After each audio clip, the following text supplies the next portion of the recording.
Saudara, hingga bulan ke-8 tsunami di Nanggro, Aceh Darussalam, Mahkamah Syariah baru menerima 8.000 permohonan penyelesaian harta ahli waris korban tsunami. Menurut Ketua Mahkamah Syariah Provinsi Nanggro, Aceh Darussalam, hampir seluruh permohonan tersebut telah selesai ditangani secara cuma-cuma. Berikut laporan selengkapnya.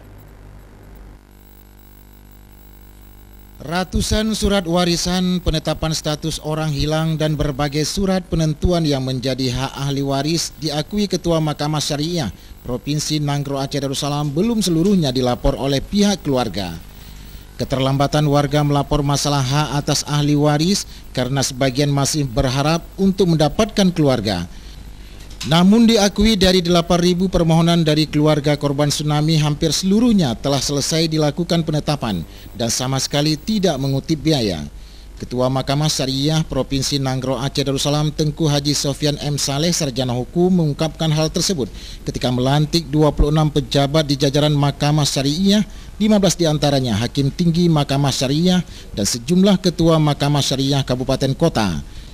Ketua Mahkamah Syariah juga mengungkapkan setelah 65 hakim di Nanggro, Aceh Darussalam pindah dari Nanggro, Aceh Darussalam akibat konflik, saat ini jumlah hakim di Mahkamah Syariah hanya ada 20 orang.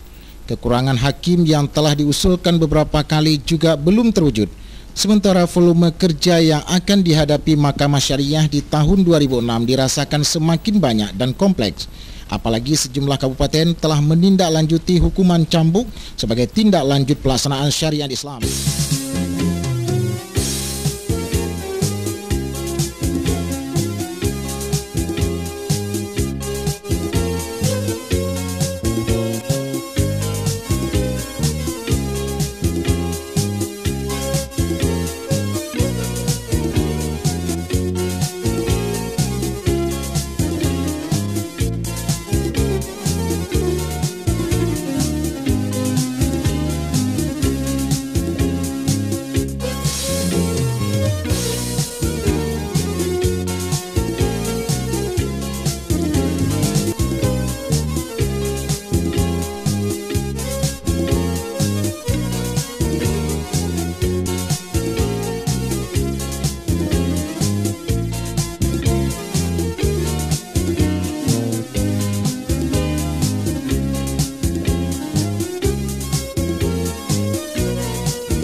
Padamu satukan aku dengan rahmatmu, dengan kalimatmu, malam siangku berliku-liku, duri dugaan, silakan cinta, biar dijembala mentari dan di bahu berapi.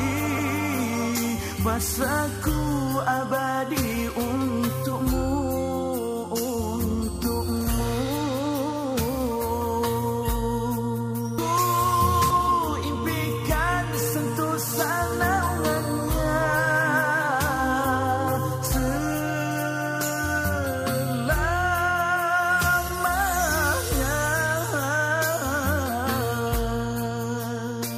Hidayah kelipan cipta cintaku, harum rembulan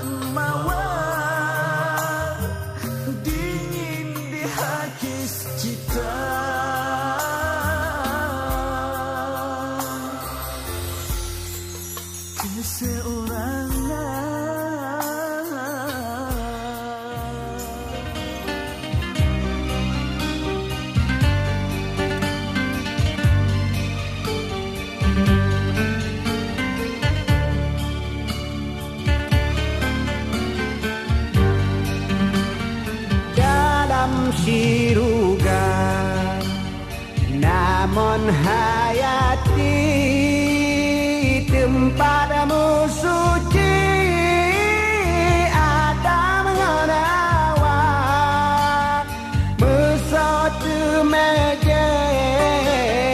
Imon hayati terbuka kunci pintu syurga ibaba pintu syurga lapan sabokung sinar indah nasaki bate di pantai pedongan intan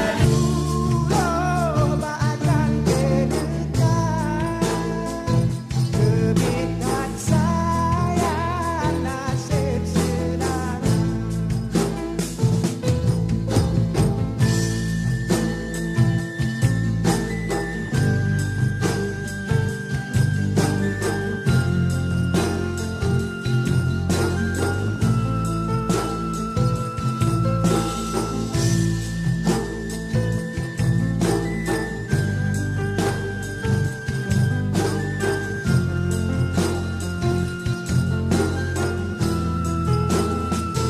wahai bunga cedahan abang tang senyak jarang yang cantik rupa dicekam.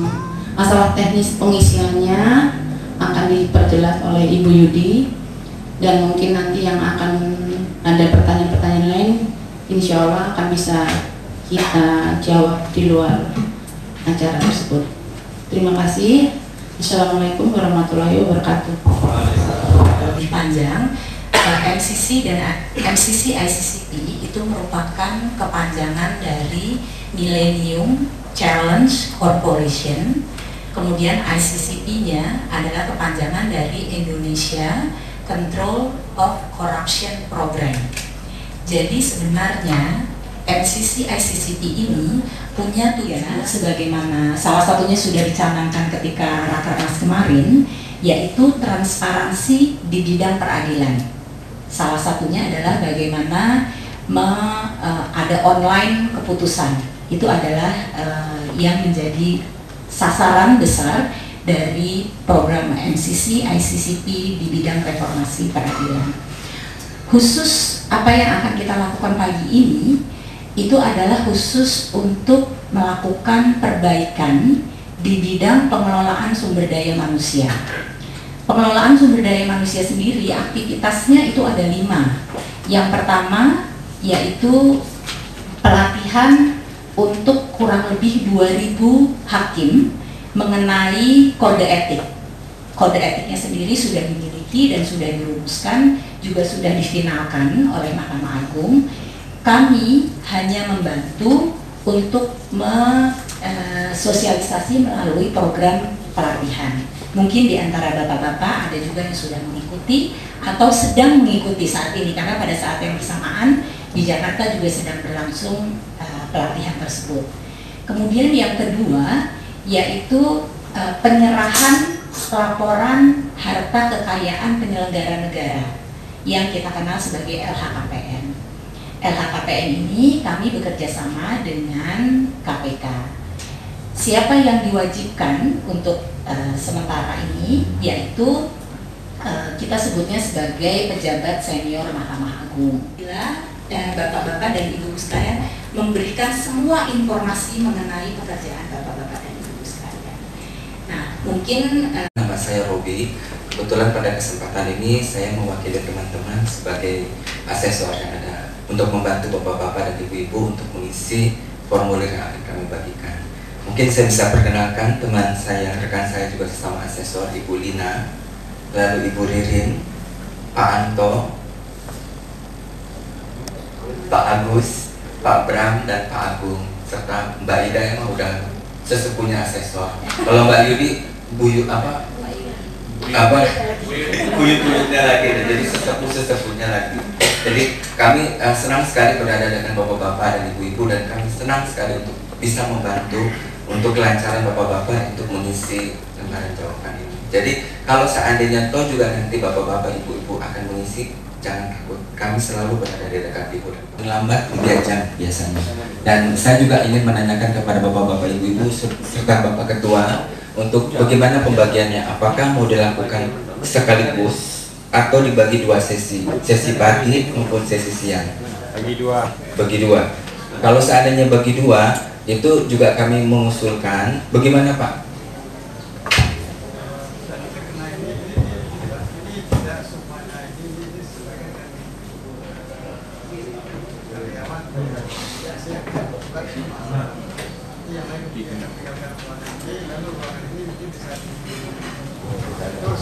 Sehingga kita bisa menggunakan waktu yang tadi 1 jam sampai dengan 3 jam. Kita beli pagi sekolah. Kecuali kalau tidak selesai nanti baru kita. Siangnya juga di bawah ada contohnya. Mungkin bapak-bapak, ibu hakim dan wakil serta ketua sebelumnya ini akan melihat dulu halaman ini, kan karena habis ini nanti akan kita pisah. Nama, jabatan dan pekerjaan Anda. Mungkin ada yang sekretaris, ada yang panitera, mungkin ada yang kasub umum, keuangan dan lain-lain akan tulis di sini. Terus pemangku jabatan adalah nama dari Bapak Ibu sekalian. Unit kerja tanggal hari ini. Terus tanda tangan, jabatan atasan langsung Anda itu siapa? Contohnya kalau kasub umum itu akan wakil sekretaris ya. Ya, wakil sekretaris ketuanya. Kalau wakil akan ketua. Sekretaris panitera akan wakil ketuanya, Pak. Terus lokasi sudah, tanggal, tanda tangan bapak-bapak dan ibu sekalian di sini. Ini kan mudah sekali untuk mengisi. Mungkin bisa kita mulai sebagian sebelum kita berpisah di sini dulu.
Jadi walaupun demikian Bapak jangan susah.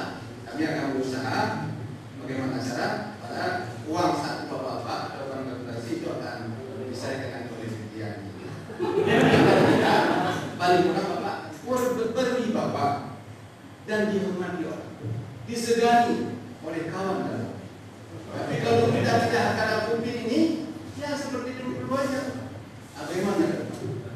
di sinilah, di jalan-jalan kita inilah perkembangan masyarakat ke depan.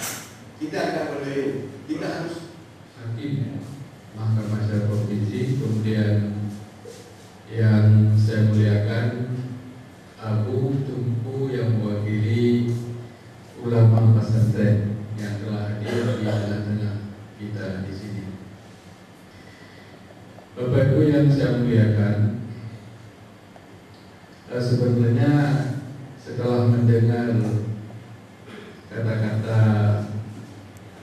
lebih terus, kalau sekarang kita ibarat orang berenang di dalam suatu ونعوذ بك من سخطك والنار اللهم إنك عفو كريم عليم تحب العفو فاعف عنا يا كريم وعن والدينا وعن جميع المسلمين والمسلمات برحمتك يا أرحم الراحمين.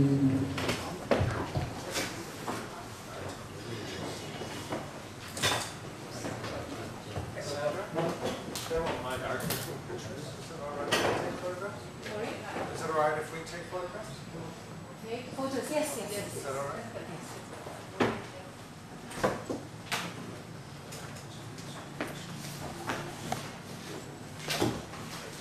Melihat secara langsung apa yang telah kita lakukan selama ini di Aceh.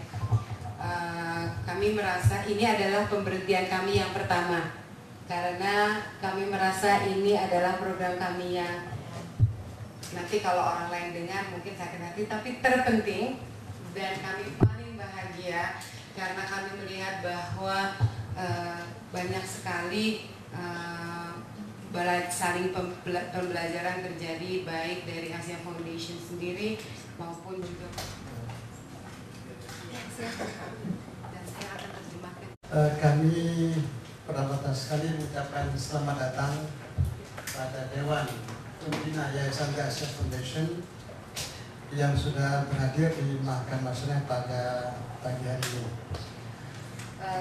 May God praise be to God.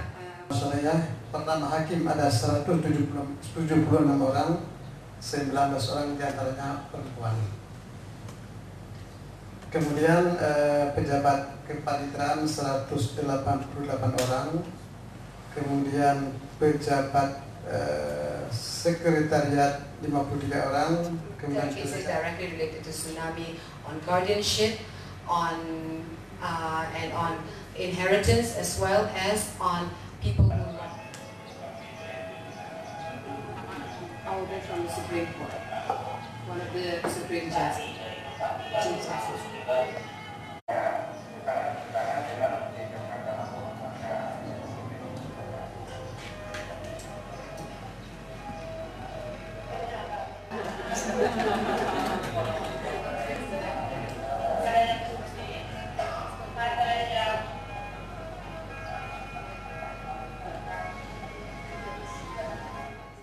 In other countries, they punish both.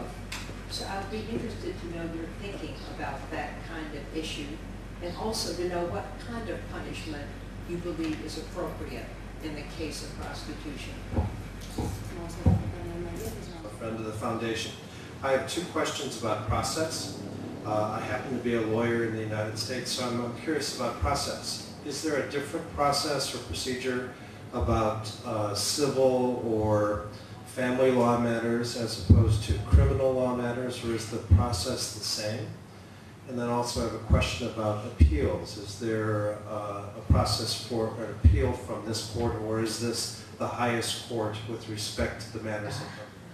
Bukan jenis apa yang ditangani, tetapi apakah selalu jelas buat Bapak atau buat peradilan kasus mana yang merupakan kasus di bawah jurisdiksi Bapak, atau kadang-kadang ada kasus yang tampaknya bisa menjadi jurisdiksi Mahkamah Syariah atau mungkin juga sebenarnya di bawah jurisdiksi peradilan negeri biasa. Apakah selalu jelas atau kadang-kadang agak sedikit abu-abu? Oke, tiga dulu ya Bapak. Hari ini untuk kita diskusikan bersama. Thank you for your comments and questions. I find this comment and questions very interesting, and I'm sure it will be useful for us to discuss this together.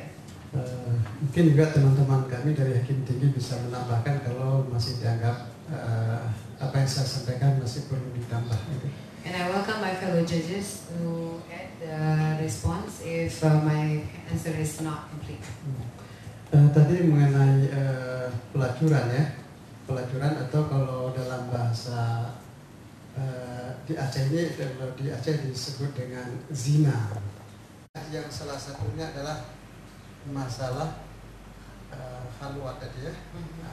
Di sini ada tindakan khalwat yang diatur dengan Kanun Provinsi Nangro Aceh Darussalam.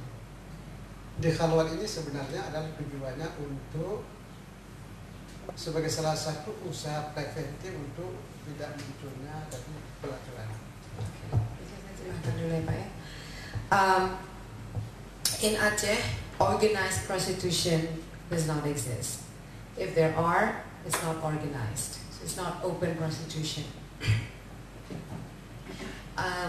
In my view, on cases of prostitutions, both are responsible.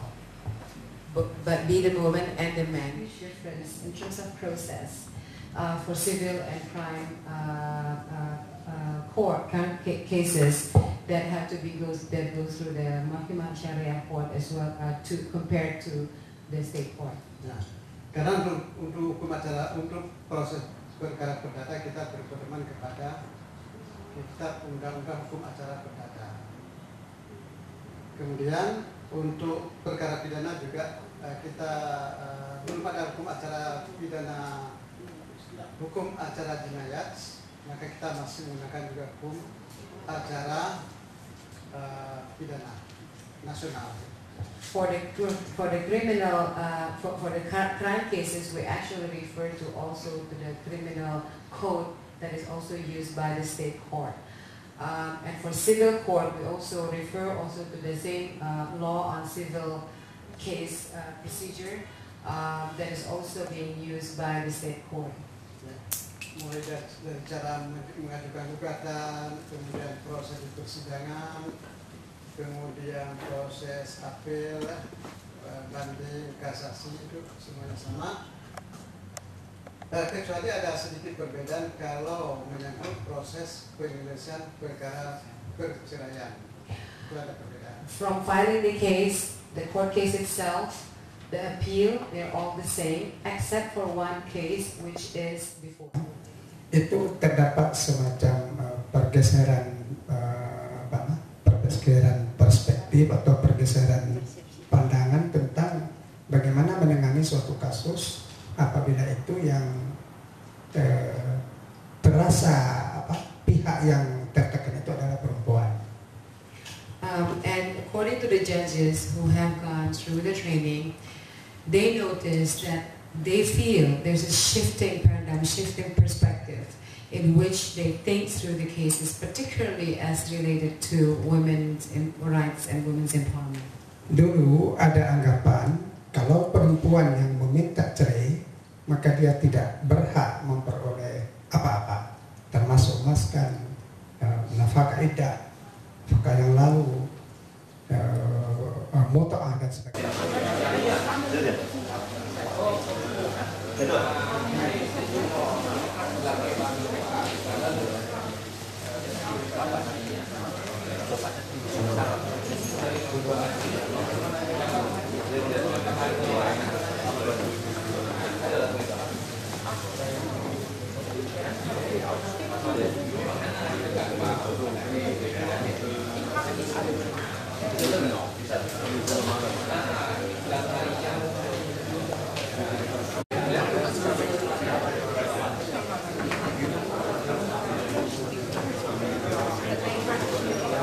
Yes, sir. Other workshop. Yeah, it'd be great if you would. Maybe next one. Yeah.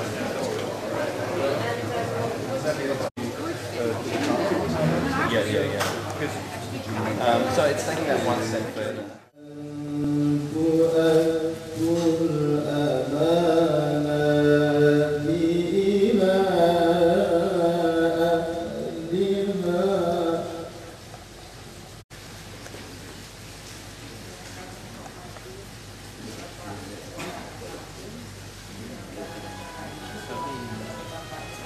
Yang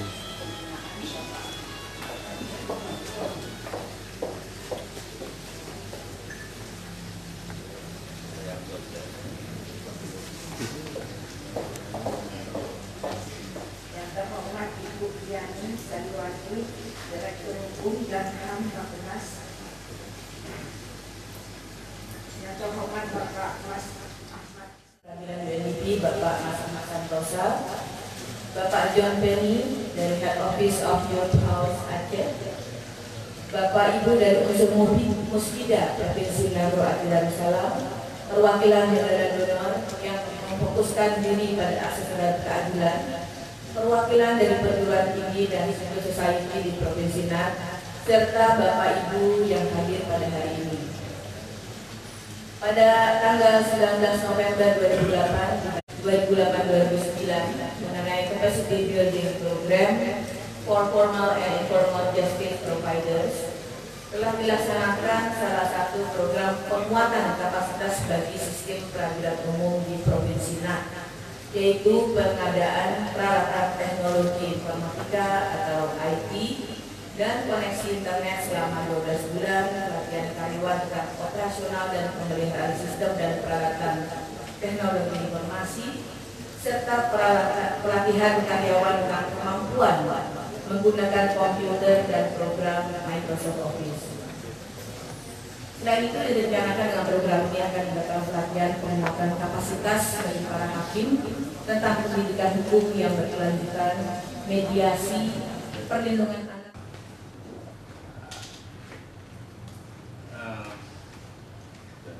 Kepada Aceh, Aceh Besar, Aceh Kobra, Sabang, Pidi, Biren, hatta salasa wa ishrina wa ba'daha min salasa wa ishrina arba mantiqah lam tujad al-mahkamah as-syariah fiha. Kembali ke depan Pak Armia tadi. Ada 4 arba mahakim lam tujad fi hadhihi al-mantiqah, yakni fi mantiqati Benar Meriah dan fi Aceh Al-Wusta, mantikati Nagan Raya, Aceh Al-Gharbi dan mantikati Aceh Barat Daya. Aceh Barat Daya mana? Aceh Al-Gharbi, yani Aceh Al-Gharbi wa Sublus Sadia ini.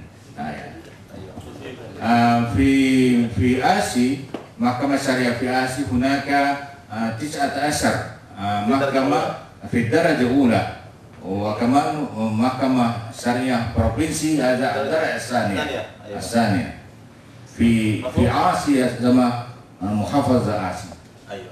يعني فيها 19 محكمة. أيوة. الدرجة الأولى. الدرجة الثانية واحدة محكمة. ورئيس أستاذ سفيان. نعم. سفيان رئيس للدرجة الثانية. رئيس المحاكم لكل. لكن ما الفرق عندكم بين الدرجة الثانية والدرجة الأولى؟ هناك طعن. إذا كان في الدرجة الأولى يمكن الطعن إلى الدرجة الثانية. الدرجة الثانية هي النقد يعني. نقد محكمة عليا. الدرجة الأولى يمكن الطعن. والدرجة الثانية يمكن الطعن. طعن إلى محكمة عليا. طيب ما الفرق بين قضايا الدرجة الثانية وقضايا الدرجة الأولى؟ أيوة. ما الفرق بينهم؟ الفرق يعني ممكن إذا كان في السعودية زي محكمة عدالة ولا زي محكمة ابتدائية يعني. لكن أنا أريد أن أعرف الفرق. Undang-Undang Nomor 3 Tahun 2006 sebagai pengganti Undang-Undang Nomor 7 Tahun 1989 memberikan kewenangan yang luas kepada Pengadilan Tinggi dan Mahkamah Syariah seluruh Indonesia untuk menangani berbagai kasus seperti kasus tindak pidana, perwalian anak, sengketa ekonomi, zakat, dan berbagai kasus lain yang sering terjadi di tengah masyarakat. Padahal selama ini kedua lembaga tersebut hanya menangani 2 kasus saja, yaitu muamalah dan nikah. Namun meluasnya kewenangan yang diberikan kepada institusi ini membutuhkan sumber daya yang handal di bidangnya. Untuk itu, Mahkamah Syariah berupaya meningkatkan SDM-nya yang sebagian besar merupakan alumni IAIN yang minim dengan ilmu ekonomi syariah. Kita memberikan kewenangan baru kepada Mahkamah untuk mengadili sengketa ekonomi syariah, kemudian beberapa jenis pidana terhadap pelanggaran undang-undang perkawinan. Kemudian selain itu juga sengketa milik yang tadinya dalam penyelesaian waris itu jadi kewenangan peradilan umum, sekarang sudah bisa tuntas di Peradilan Agama atau Mahkamah Syariah. Selain itu ini juga merupakan suatu tantangan bagi lingkungan peradilan agama untuk mempersiapkan sumber daya manusia yang bisa mengenai persoalan-persoalan ke depan. Seputar kebutuhan sumber daya manusia ini diungkapkan Ketua Mahkamah Syariah Nangro Aceh Darussalam Sofyan Saleh saat pelantikan Wakil Ketua Mahkamah Syariah dan Hakim Tinggi Provinsi Nangro Aceh Darussalam serta 5 Ketua Mahkamah Syariah Kabupaten Kota. Pada kesempatan tersebut, Ketua Sofyan Saleh berharap pelantikan ini dapat memberikan nuansa baru dan meningkatkan kinerja di lingkungan institusinya. Pada kesempatan tersebut juga dilepas Dr. Andes HM Saleh Pute yang akan bertugas menjadi Ketua Pengadilan Agama Bangka Belitung, serta Dr. Andes HM Ali Yunus yang sudah memasuki masa purna bakti. Tim Liputan.